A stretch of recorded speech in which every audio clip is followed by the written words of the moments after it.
हे बच्चों, you are welcome. तो आज हम डिस्कस करने वाले हैं सेकंड चैप्टर से एक इंपोर्टेंट क्वेश्चन को। एंड ये क्वेश्चन यूजुअली आपका 3 नंबर का बन जाता है। ओके, तो देखिए यहाँ पर आपके पास क्या है, दो थिन प्लेन शीट है। एंड इन प्लेन शीट की वजह से आपको क्या निकालना है, इलेक्ट्रिक फील्ड। कहाँ पर, ए पॉइंट, बी पॉइंट और सी पॉइंट पर। इन दोनों प्लेट्स का आपको सरफेस चार्ज डेंसिटी गिवन है। इसका सिग्मा 1 है और एक दूसरे का सिग्मा 2 है। तो हमने कंसिडर करते हैं कि हमारे पास दो प्लेट है, एक के पास पॉजिटिव चार्ज है और दूसरे के पास नेगेटिव चार्ज है। एक का डेंसिटी सिग्मा 1 है और दूसरा का डेंसिटी सिग्मा 2 है। एंड हमारे पास पॉइंट है A point, B point, C point. तो इन पर हमें क्या निकालना है, इलेक्ट्रिक फील्ड निकालना है। अब इलेक्ट्रिक फील्ड का डायरेक्शन होता है, अगर हम बात करें पॉजिटिव की वजह से, तो पॉजिटिव की वजह से जो इलेक्ट्रिक फील्ड होता है वो डाइवर्स होता है, मतलब बाहर की ओर होता है। तो अगर हम बात करूं ए पॉइंट पर, तो ए पॉइंट पर पॉजिटिव प्लेट की वजह से जो इलेक्ट्रिक फील्ड होगा वो दूर की तरफ जाते ही होगा, मतलब ये E1 क्या है, पॉजिटिव प्लेट की वजह से।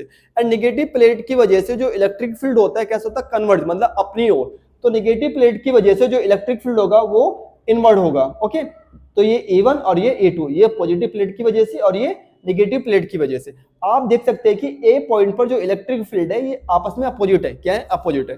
तो इसका मतलब है कि ए पॉइंट पर जो इलेक्ट्रिक फील्ड है वो कैसे मिलेगा, माइनस, मतलब नेगेटिव उनको माइनस करके। ओके, डिफरेंस करके।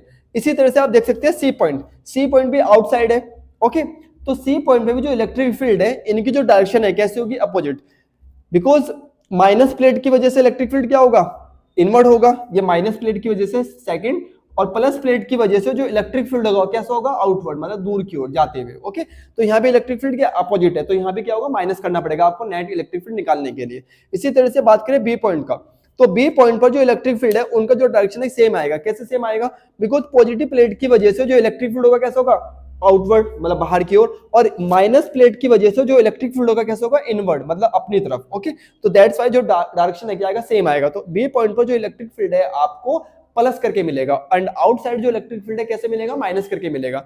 एंड ये थिन प्लेट है, तो थिन प्लेट की वजह से जो इलेक्ट्रिक फील्ड आता है वो हमेशा कांस्टेंट होता है। एंड उसका फॉर्मूला क्या होता है, सिग्मा अपॉन 2 एप्सिलॉन। ओके, तो पहली प्लेट का क्या होगा, सिग्मा 1 2 एप्सिलॉन।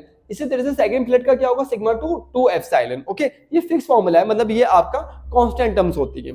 अगर हम बात करें ए पॉइंट का, तो ए पॉइंट, सॉरी, सबसे पहले बात करते हैं बी पॉइंट का। तो बी पॉइंट पर जो इलेक्ट्रिक फील्ड है वो आपको पता लगा ना, इनको दोनों का डायरेक्शन क्या सेम है, तो सेम डायरेक्शन होने की वजह से आपको ऐड करना पड़ेगा। तो E1 प्लस C2, तो E1 का और E2 का वैल्यू यहाँ पे पुटअप किया। एंड पुटअप करने के बाद देख सकते हैं इसका जो एलसीएम आएगा क्या आएगा, 2 एप्सिलॉन, सिग्मा 1 प्लस सिग्मा 2। इसी तरह से हम निकाल सकते हैं किसके लिए, ए और सी पॉइंट के लिए। तो ए और सी पॉइंट पर जो इलेक्ट्रिक फील्ड है वो क्या होगा, माइनस करके आएगा। तो हमने इसको माइनस किया, 2 एप्सिलॉन आपका क्या है, एलसीएम आया, तो सिग्मा 1 माइनस सिग्मा 2। तो ये आपका बना आउटसाइड और ये आपका क्या हुआ, इनसाइड इलेक्ट्रिक फील्ड हुआ। अगर अब